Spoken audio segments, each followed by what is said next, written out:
What's up, YouTube team? So this is the kitchen knife from today. So this is part of my Yay cut.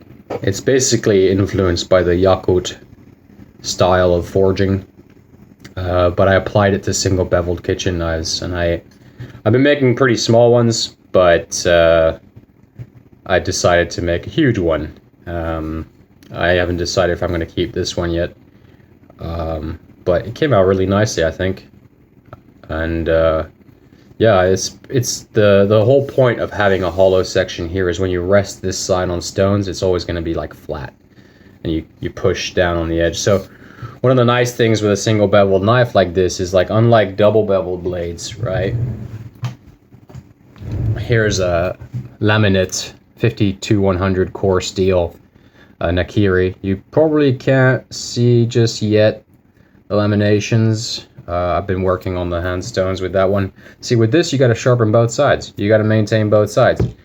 With a knife like this, you really just maintain one side, and you use this secondary bevel. You just, when you need to hone the blade or you need to do some maintenance, you just sharpen the main bevel here to keep the thickness behind the edge as thin as possible. And then you touch it up on the edge itself, and then you move all the burrs on one side, and then you shave off the burrs with this side, basically. So that's kind of like one of the nice things about these single beveled blades, is that they're actually, if you think about it, they're super easy to maintain because you're only really focusing on one side to do all your work. Plus, the cross section, because it's half a knife, you inherently have much thinner profile behind the edge, and you get really nice cutting. Now, part of this blade shape that's really cool is that you can actually raise it super high. So if you're, cutting stuff, like, a bunch of carrots or whatever, or a bunch of herbs, you can do it with this knife pretty easily. Now, primarily why this one was made was because I've been cutting large chunks of meat, so this will help me, well, if I decide to keep this one for myself, process meat and stuff like that. Large game meat and everything like that. So it's very thin too, and quite a fun blade.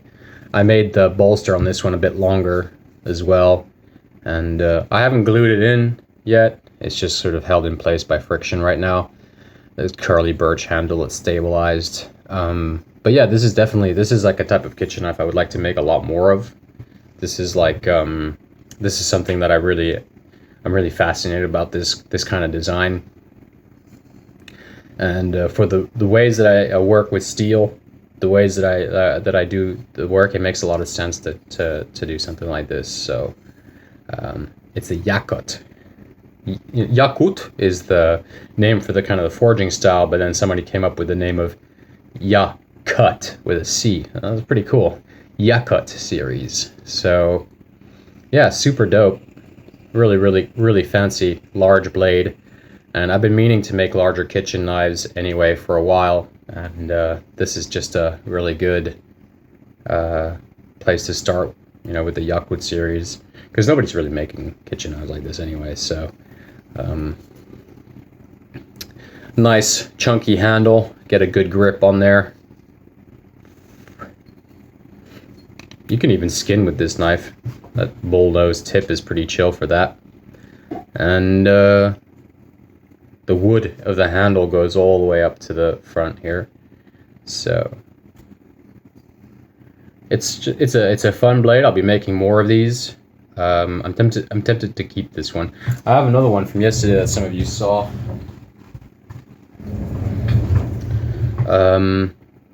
Like that. So this one's more like a cleaver style. Actually, I think they're both pretty much the same height. This one's just shorter, and this one cuts like a charm. Had a lot of fun with this one already. So basically different sizes. I think it's actually a little bit taller, to be honest. Yeah, it is. It is a bit taller. So the Yakut series.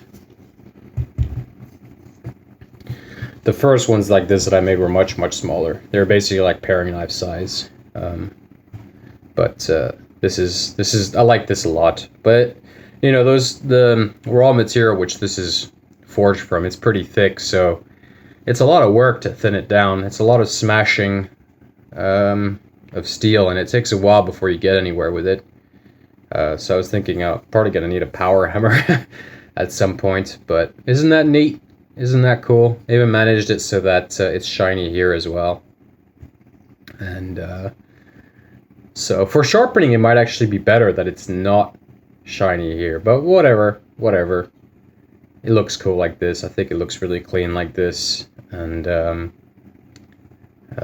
really pleased with how this one came out. So I'll definitely be making more of these, but for the next few days I need to focus on some custom orders. I've just had an itch to get this one done for a while now, and I gotta get back to those custom orders. And there's also the Bowie knife, there's 3 stainless steel santokus, there's a whole bunch of custom orders I need to work on, and plus there's a huge demand for the scalpel knives that people are buying up, so I gotta keep restocking those. It's a lot of work. It's a heck of a lot of work, but yeah. So this is a right-handed Yakut.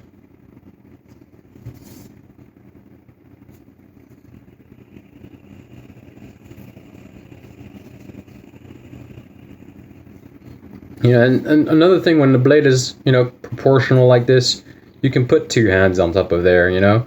If you need to push down on meat or put leverage somewhere, you can do that.